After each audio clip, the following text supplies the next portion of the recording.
আছে ছয় পুত্ৰ যেবে কংকুৰ ক্ৰংখে মাৰিলে ক দুনাই দৈৱ গৰ্ভ হৈল পৰম বৈষ্ণৱ তেজ যাহাৰ ৰমনন্দ নাম অংশে উদৰ প্ৰবাস লীল হেন দেখি নাৰায়ণে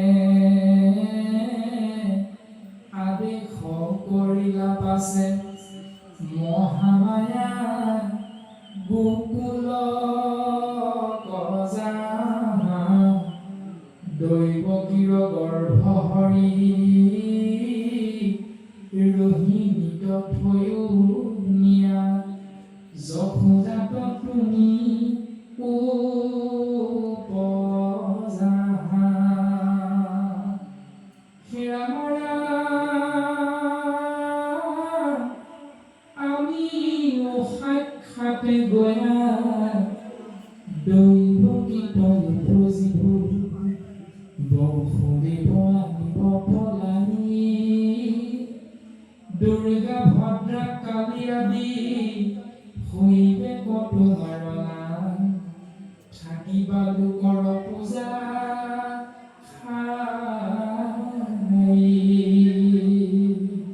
হেন শুনি মহামায়া দৈৱকীৰ গৰ্ভে নিয়া ৰোহিণীৰ গৰ্ভে দিলা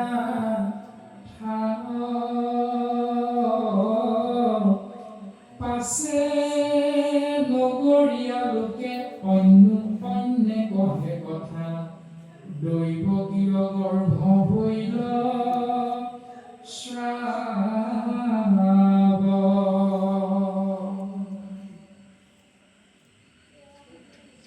অঘটন ঘটিল সতী পুত্ৰৰ মৃত্যুৰ পাছত দৈৱকীৰ কাতৰ আহ্বান ভগৱন্ত পুৰুষে অনতি পলমে বসুমতীৰ ভাৰ হৰণ কৰিবৰ বাবে দৈৱকীৰ গৰ্ভত আহি অৱস্থান কৰিব বিচাৰিছে আৰু তাৰ পাক মুহূৰ্তত অনন্ত নাগক জন্ম গ্ৰহণৰ নিৰ্দেশ কৰিছে আৰু অনন্ত নাগ দৈৱকীৰ গৰ্ভত 5 মাহ অৱস্থান কৰি থাকোঁতেই ইমানেই অত্যাচাৰ উৎপীড়ন বসুমতীৰ ওপৰত হ'বলৈ ধৰিলে যে ভগৱন্ত অনতি পলমে ধৰাধামলৈ আহিবলৈ বাধ্য হ'ল আৰু তেতিয়াই ভগৱন্ত পুৰুষে মহামায়াক নিৰ্দেশ কৰিছে যে তুমি যোৱা বসুদেৱৰ প্ৰথমা পত্নী ৰোহিণী গৰ্ভত তুমি অৱস্থান কৰা যোগমায়াৰ ৰূপত ৰোহিণী গৰ্ভত অনন্ত নাগক স্থানান্তৰ কৰা আৰু তুমি যশোদাৰ গৰ্ভত অৱস্থান কৰা যোগমায়াৰ ৰূপত তাৰ পাছত আমি গৈ দৈৱকীৰ গৰ্ভত অৱস্থান কৰিম এনেধৰণে ভগৱন্ত পুৰুষে নিৰ্দেশ প্ৰদান কৰিলে আৰু তাৰ পাছত যেতিয়া যোগমায়াই দৈৱকীৰ গৰ্ভৰ পৰা 5 মাহৰ সেই সন্তানটিক স্থানান্তৰিত কৰি ৰোহিণী গৰ্ভত নি অৱস্থান কৰোৱালে আৰু নিজেও নন্দৰ পত্নী যশোদাৰ গৰ্ভত যোগমায়া ৰূপত অৱস্থান কৰিলে আৰু অন্য হাতেদি দৈৱকীৰ গৰ্ভত আহি ভগৱন্ত পুৰুষে স্থিতি হৈছে এনেধৰণে ভাগৱতৰ পদে আমাক সিদ্ধান্ত দিছে এই যে স্থানান্তৰকৰণ হ'ল সেইকাৰণে 7 নম্বৰ পুত্ৰটিৰ নাম হ'ল শংকৰখন আৰু সেই শংকৰখন অন্য কোনো নহয় আমাৰ সমস্ত জনৰে জ্ঞাত বলৰাম বলৰামে হ'ল 7 নম্বৰ সন্তান আৰু অষ্টম সন্তানটি হ'ল ভগৱন্ত ঈশতত্ত্ব শ্ৰীকৃষ্ণ অনন্তৰে দেৱ হৰি ভকতৰ ভয় হাৰি বসুদেৱ মনে লৈলা বাস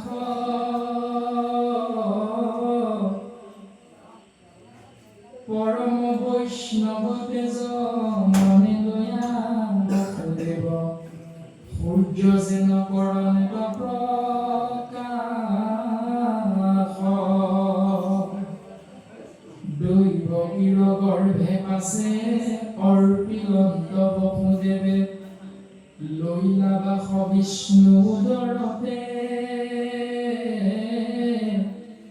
যেন মতে পূৰ্ব দিশে আনন্দ চক্ৰ ধৰৈ দেৱীও ধৰিলা সেহি মতে হৰি গৰ্ভটো ধৰি প্ৰকাশন কৰা হতি বন্দী কৰি আছৈ কংসদিতে যেন আনঠানে আউৰ প্ৰকাশিবে নপাৰয় কুম্ভৰ ভিতৰ হুয়া দীপে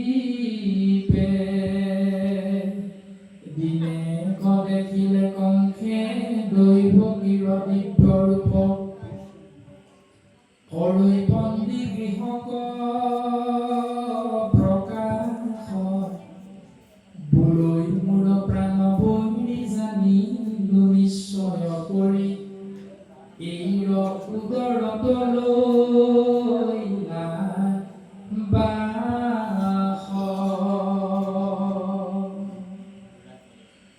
ভগৱানৰ জন্ম কেনেকৈ হ'ল সিদ্ধান্ত দিলে প্ৰথম বসুদেৱৰ মনত স্থিতি হৈছে আমাৰ 24টা তত্ত্বৰে গঠিত হৰি তত্ত্বৰ একাদশ ইন্দ্ৰিয় মন আৰু এই মন তত্ত্বত ভগৱন্তৰ পুৰুষ স্থিতি হৈছে মনেৰে ভাবিছে কাক জন্ম দিব কৃষ্ণ তত্ত্ব আৰু জন্ম দিবৰ বাবে বৈষ্ণৱ তেজ তত্ত্বৰ চিন্তা বসুদেৱৰ মনত আশ্ৰয় হৈছে আমিও চিন্তা কৰিব লাগে দুজন বস্তুৱে প্ৰকাশ কৰিছে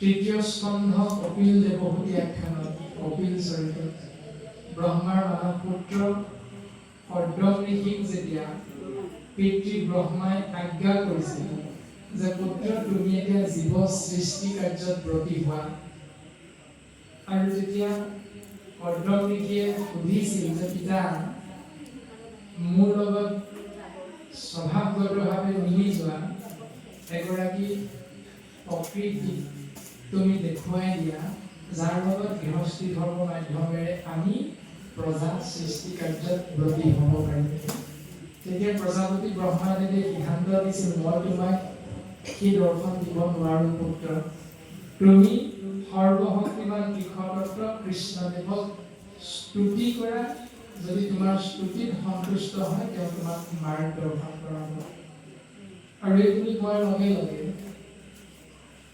কৰ্দম ঋষিয়ে সৰস্বতী নদীৰ তীৰত গৈ 10,000 বছৰ তপস্যা কৰিছে আৰু ভাগৱতৰ পদবন্ধে দৰ্শন কৰোৱা সেই 10,000 বছৰ সৰস্বতী নদীৰ তীৰৰ অৰ্থ হ'ল যে ছাত্ৰাজান অধ্যয়ন তপ অৰ্থাৎ ছাত্ৰ হিচাপে পিতৃ মাতৃয়ে আমাক বিদ্যালয়ত যেতিয়া নাম লগাই দিয়ে তেতিয়া তাৰ উদ্দেশ্য হ'ল জ্ঞান লাভ কৰি জীৱনত সুন্দৰভাৱে এই সংসাৰত বৰ্তাই ৰখা আৰু ছাত্ৰ অৱস্থাত অধ্যয়ন কৰাটো হ'ল তপস্যা আৰু সেই তপস্যাৰ মূল দৰ্শনটো হ'ল কৰ্দম ঋষিয়ে 10,000 বছৰ তপস্যা কৰিছে মানে শৰীৰটোত থকা 10টা ইন্দ্ৰিয় একাদশ ইন্দ্ৰিয় মনৰ দ্বাৰা কেনেকৈ নিয়ন্ত্ৰণ কৰিব লাগে সেই দৰ্শনটো ভাগৱতৰ কপিল চৰিত তৃতীয় স্কন্ধত সুন্দৰভাৱে প্ৰকাশিত হৈছে 10টা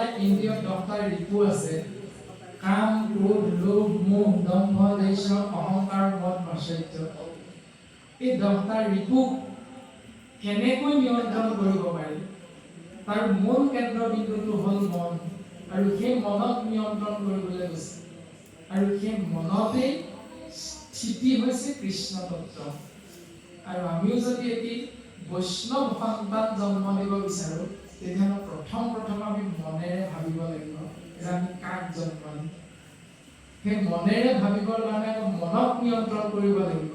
মনক নিয়ন্ত্ৰণ কৰিবলৈ মাধৱ গুৰুজনাই ঘোষা শাস্ত্ৰত এজোপা সুন্দৰ ঘোষা দিলে। অব্যক্ত ঈশ্বৰ হৰি কিমতে পূজিবা কাংক ব্যাপকত কিবা বিসৰ্জন এতাৱন্ত মূৰ্তি শূন্য কেনমতে চিন্তিবা ওৰাম বুলি শুদ্ধ কৰা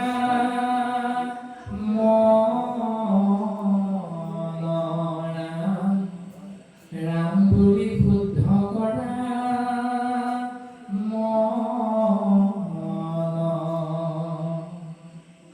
ৰাম বুলি কোনোদিন কৈ পোৱা নাই, কৃষ্ণ বুলি কৈ ভাল নালাগে, হৰি কৃষ্ণ বুলি কোনোবাই ক'বলৈ গ'লে বৰ এটা ভকত ওলাইছে।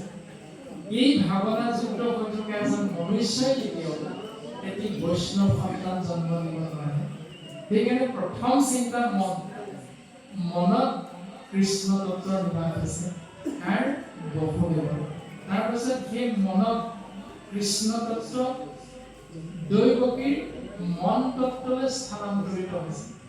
তাৰপিছত শুক্ৰাণু আৰু ডিম্বাণুৰ যি বিজ্ঞানসন্মত দৰ্শন, অৱশ্যে দৈৱকী আৰু বসুদেৱৰ মিলনত ভগৱন্তৰ কোনো জনিজাত নহয়, কিন্তু আমি জনিজাত হিচাপে যিটো দৰ্শন পাওঁ যে এজন পুৰুষৰ শুক্ৰাণু প্ৰায় 400 নিযুত শুক্ৰাণু থাকে, কীট থাকে, আৰু সেই 400 নিযুত কীটৰ ভিতৰত যেতিয়া ডিম্বাণুৰ ফালে গতি কৰে তেতিয়া এটা মাত্ৰ শুক্ৰাণুহে সেই ডিম্বাশয়ত প্ৰৱেশ হয়, আৰু ডিম্বাশয়ত প্ৰৱেশ হোৱা সেই শুক্ৰাণু হ'ল আমি প্ৰত্যেকজন একোজন মানুহ। এতিয়া সেই যে শুক্ৰাণুৰ এটি কীট 400 নিযুত কীটৰ ভিতৰত এক কীট আমি যেতিয়া দৌৰিছিলোঁ ডিম্বাণুৰ ফালে, ডিম্বাশয়ৰ ফালে, তেতিয়া সেই কীট স্বৰূপ আমিবিলাকৰ কিন্তু 10টা ইন্দ্ৰিয়ৰ এটাও নাছিল। না চকু আছিল, না কাণ আছিল, না হাত আছিল, না ভৰি আছিল, একো নাই। তথাপিতো 400 নিযুত শুক্ৰাণুৰ ভিতৰত মই নামৰ শুক্ৰাণুটো কিন্তু জয় হৈছিল, দৌৰ প্ৰতিযোগিতাত শ্ৰেষ্ঠ হ'ব পাৰিছিল। তাৰ পাছতো বহুত সন্তান মানে মাতৃ গৰ্ভতে 5 মাহ 6 মাহ 7 মাহ থাকিও কিন্তু গৰ্ভতে নষ্ট হৈ যোৱাৰো আমি উদাহৰণ পাওঁ, দৰ্শন পাওঁ প্ৰত্যেকে। কিন্তু তাৰ ভিতৰত আমি আছিলোঁ। তাৰ পাছত আমি এই মায়াময় সংসাৰখনত আহি শিক্ষা দীক্ষাৰে BA MA ডিগ্ৰী একোটা লৈ জ্ঞানী মনুষ্য হিচাপে অৱস্থান কৰাৰ পিছত আপোনাৰ মোৰ দুখটো কিয় আহে? যেতিয়া দৌৰিছিলোঁ, দৌৰ প্ৰতিযোগিতাত শ্ৰেষ্ঠ হৈছিলোঁ, তেতিয়া না চকু আছিল, না কাণ আছিল, না বিবেক আছিল। এতিয়া কিন্তু জ্ঞান বিবেক চকু কাণ নাক মুখ হাত মুখ সকলো থকাৰ পাছতো আপুনি মই কিবা এটা যেন আমাৰ নাই, কিবা ভয় ভয় ভাৱ এটা থাকে, সেইটোতো থাকিব নালাগে। আপোনাৰ কিয় আছে? সেইটোৱে হ'ল অজ্ঞানতা, আৰু সেইটোৱে হ'ল ভগৱন্তৰ মায়া। গতিকে সেই মায়াক আমি ছেট কৰিবলৈ চেষ্টা কৰিব লাগিব, মনত পেলাব লাগিব যে যি সময়ত চকু কাণ নাক মুখ হাত ভৰি নাথাকোতেও 400 নিযুত শুক্ৰাণুৰ ভিতৰত মই শ্ৰেষ্ঠ হিচাপে প্ৰতিগণ্য হৈছিলোঁ। আজি কিয় 400 নিযুত মানুহৰ ভিতৰত 100জন গাঁওখনত থকা মানুহৰ ভিতৰত মই কিয় হ'ব পৰা নাই ঈশ্বৰৰ এজন ভকত? কিয় চেষ্টা কৰা নাই? শৰণ বাৰটোৰে নিজকে সমাজত প্ৰতিষ্ঠা কৰিছে। এইটো চেষ্টা নকৰাটোৱে হ'ল আমাৰ অজ্ঞানতা, ভগৱন্তৰ মায়া। এই দৰ্শনখিনি ভাগৱতে আমাক দিছে। তাৰ পাছতে প্ৰকাশ কৰিছে দুলৰী ভাগিয়ে, কবধিনে আহিলা নাৰায়ণ কৰিব কোন উপায়, দৈৱকী কমাৰি যদি ৰক্ষা যাওঁ সিহেতু বৰ অন্যায়। কংসই চিন্তা কৰিছে যে দৈৱকীক মাৰিলে মই মই ৰক্ষা পাম, কিন্তু এইটো বৰ অন্যায় হ'ব নেকি, এনেধৰণে কংসই চিন্তা কৰিছে। উদৰ ভগিনী আৰু গৰ্ভৱতী কিমতে মাৰিব বানে, এহিৰ বিৰুদ্ধে হবে নষ্ট হৈবে সিজ সবায় মানে। এতিয়াও মোৰ একেবাৰে মৰমৰ ভণ্টি আকৌ এই মুহূৰ্তত গৰ্ভৱতী, গতিকে কেনেকৈ মই প্ৰাণে মাৰিম, অৰ্থাৎ প্ৰাণ নাশ কৰিম।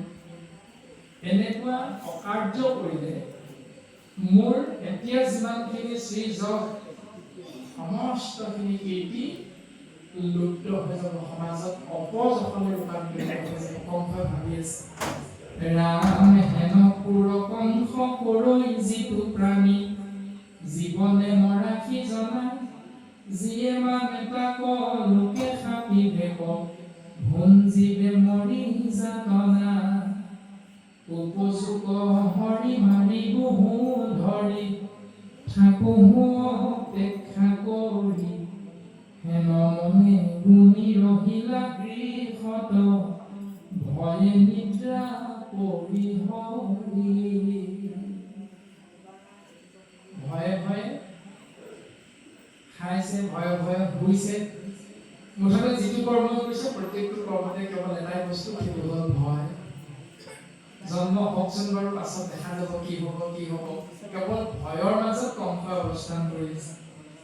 ৰাম বৈখন্তে হুৱন্তে ভুঞ্জন্তে ভ্ৰমন্তে, হৰিক চিন্তে সদায়, সকলে জগত হৰিময় দেখৈ, সুখ শান্তি তাৰ নাই।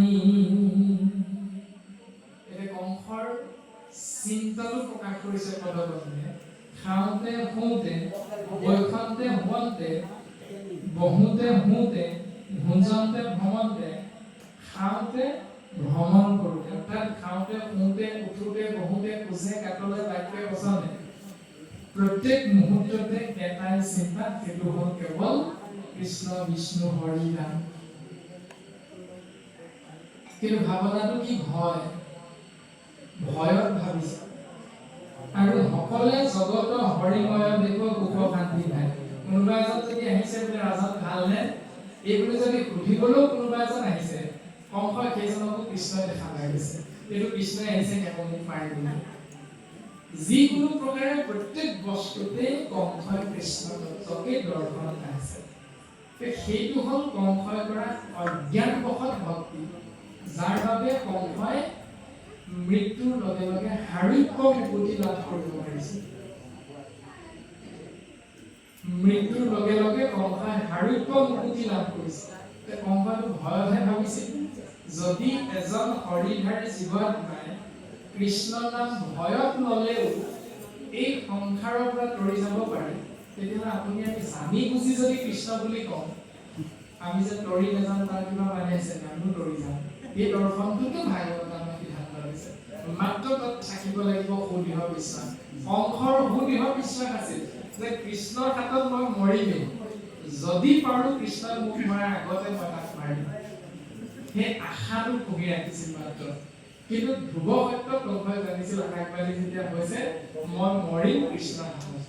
সেইকাৰণে প্ৰত্যেক মুহূৰ্ততে কৃষ্ণ বিষ্ণু হৰি নাম, এই নামকে আশ্ৰয় কৰি কৰি যাকে লগ পাই কেৱল কৃষ্ণহে দেখে। খাবলৈ যাওঁতেও আগতীয়াকৈ গৈ কৃষ্ণ খাই থকাহে দেখে। শুবলৈ যাওঁতেও বিচনাখনত আগতীয়াকৈ কৃষ্ণ শুই থকা দেখে। সিংহাসনত বহিবলৈ যাওঁতে কৃষ্ণকে আগতীয়াকৈ বহি থকা দেখে। যেনিয়ে চাই যিফালে যায় কেৱল মাত্ৰ কৃষ্ণ কৃষ্ণ কৃষ্ণ মাথন কৃষ্ণ। পাছে ব্ৰহ্মা হৰ ত্ৰিদশে সহিতে, নাৰদ প্ৰমুখ্যে লিখি, তুতি কৰিবা কল লাগিলা বিষ্ণুক, সেহি বন্দী শাল পখী। তাৰপিছত কি যি কাৰাগাৰত দৈৱকী বসুদেৱক কংসই ৰাখিছিল, সেই কাৰাগাৰত আহি ব্ৰহ্মাকে ধৰি ত্ৰিদশ দেৱতাই ইষ্টদেৱ কৃষ্ণ তত্ত্বত সেৱা কৰিবলৈ স্তুতি কৰিবলৈ লাগিব। ৰামে তুমি সত্যব্ৰত, মুখৰ সাধন সৰ্বকালে থাকা, স্বামী মহাপঞ্চভূত তোমাতে উপজয় তুমি সৰ্ব অন্তৰ্যামী ৰাম সৃষ্টিৰ অন্তত তুমি মাত্ৰ থাকা সমতাক প্ৰৱৰ্তাই তোমাৰ চৰণে পখিলো শৰণে ও তুমি বিনাগতি নাই ৰাম প্ৰকৃতি আশ্ৰয় আছৈ আদি বৃক্ষ সুখ দুখ দুই ফল তিনি গুণে মূল অৰ্থ চাৰি ৰস সিভাগে ইন্দ্ৰিয় বল ছয় উৰ্মিয়াতে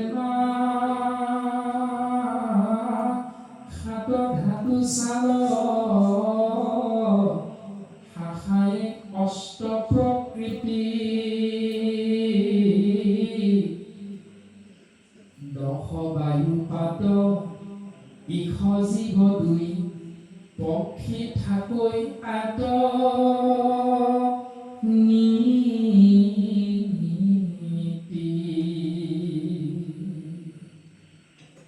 ব্ৰহ্মাদেৱৰ সহিতে কেইবাৰ দেৱতাই প্ৰভু ভগৱন্ত ঈশ্বৰ তত্ত্বক স্তুতি কৰিছে যে সেই প্ৰভু তুমি অন্তৰ্যামী তুমি সত্য তোমাতে সৃষ্টি তোমাতে স্থিতি তোমাতে সংহাৰ ক্ষিতি অপ মৰুত বিউ তেজ মাটি পানী বায়ু অগ্নি আকাশ এই পঞ্চভূত তোমাতে জন্ম হৈছে আৰু পঞ্চভূততে তুমি প্ৰকাশমান হৈ আছা তোমাতে সকলো আছে আৰু সকলোতে তুমি আছা সৃষ্টিৰ অন্তত সৃষ্টিৰ আদিত সৃষ্টিৰ মধ্যত সমস্ততে সমতা প্ৰৱৰ্তন কৰি তুমিয়ে প্ৰকাশমান হৈ আছা প্ৰভু তোমাৰ চৰণত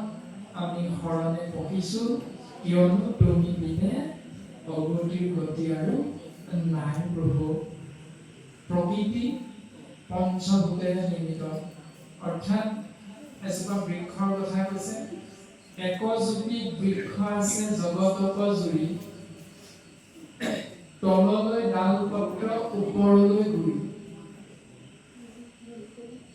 এজোপা বৃক্ষ আছে সংসাৰত বৃক্ষজোপাৰ লক্ষণটো কেনেকুৱা ডাল পাতবিলাক তললৈ আছে আৰু গুৰিটো ওপৰ ফালে আছে সেই বৃক্ষজোপাৰ নাম কি মানুহ মানুহ নামৰ বৃক্ষ গুৰিটো এইটো ওপৰলৈ আছে আৰু ডাল পাতবিলাক তললৈ আছে ডাল পাতবিলাক দশ বায়ু পাত আমাৰ শৰীৰটোত 10টা প্ৰাণবায়ু আছে সেই 10টা প্ৰাণবায়ু দেৱদত্ত ধনঞ্জয় নাগ কিংকৰ এনে ধৰণে 10টা বায়ু আছে আৰু সেই 10টা বায়ু শাস্ত্ৰই কৈছে একো একো শিলা এই হৰিৰূপী বৃক্ষজোপাৰ পাত তাৰপিছত 7 ধাতু ছাল ভবিতে অষ্ট প্ৰকৃতিযুক্ত এই শৰীৰটো 3 গুণ আছে সত ৰজতম মূল বুলি সিদ্ধান্ত দিছে অৰ্থ ৰস চাৰি সিপায়ে ইন্দ্ৰিয় বল 10টা ইন্দ্ৰিয় আছে চকু কাণ নাক মুখ হাত ভৰি বীৰ্য লিংগ আদিকে ধৰি এই ইন্দ্ৰিয়বিলাক হ'ল 3 গুণযুক্ত মূল শিপাবিলাকৰ একোটা শক্তি মানে বল তাৰপাছত 4 ৰস হ'ল ধৰ্ম অৰ্থ কাম মোক্ষ। আৰু এই শৰীৰৰূপী বৃক্ষজোপা প্ৰকৃতিত দুটাই ফল লাগে, সেই ফল দুটা হ'ল সুখ আৰু দুখ।